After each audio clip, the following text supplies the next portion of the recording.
വരുന്ന നോക്കിയാ അവൻ്റെ wedding anniversary ചെയ്യുന്നു. എന്തെങ്കിലും ഒരു കുലുക്കൊണ്ട് നോക്കിയേ, എന്തെങ്കിലും പരിപാടി ആക്കുമോ? Happy wedding anniversary. ഓ ഇന്നലെ ഓള് പറഞ്ഞു കേട്ടാ, ഞാൻ ആ തിരക്കിലത് മറന്നുപോയി. ശേ ഒരു കാര്യം ചെയ്യാം, ഞാൻ പോയിട്ട് ഒരു കേക്ക് വാങ്ങിയിട്ട് വരാം.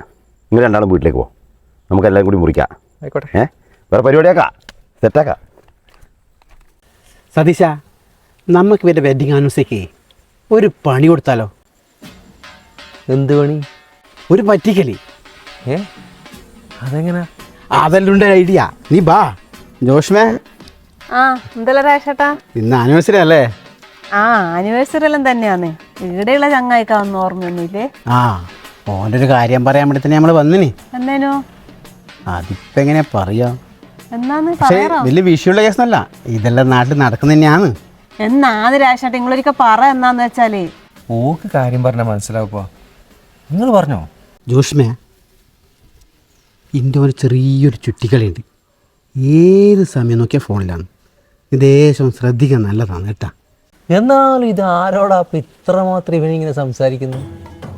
അതാ ആരോടായിരിക്കും? ആരോടായിരിക്കുന്നാ? ഇതാ ഇയാളെ ഓളോട് 2 പ്രാവശ്യം ഞാൻ പിടിച്ചാ, എന്നിട്ടും അവർക്ക് ഒരു കൂസലുമില്ല. രണ്ടാക്കൂ. ആദ്യം നിങ്ങൾ ഓളെ ഇടയ്ക്ക് നിർത്താണം കേട്ടാ, എന്നിട്ട് ഇങ്ങോട്ട് ഉപദേശിക്കാൻ പാ. എട്ട് ഭദ്രകാളി, നിനക്ക് ഞാൻ പേശിട്ടുണ്ട്. സതീശേട്ടാ, നിങ്ങളെ നമ്പർ എത്രയാണ്?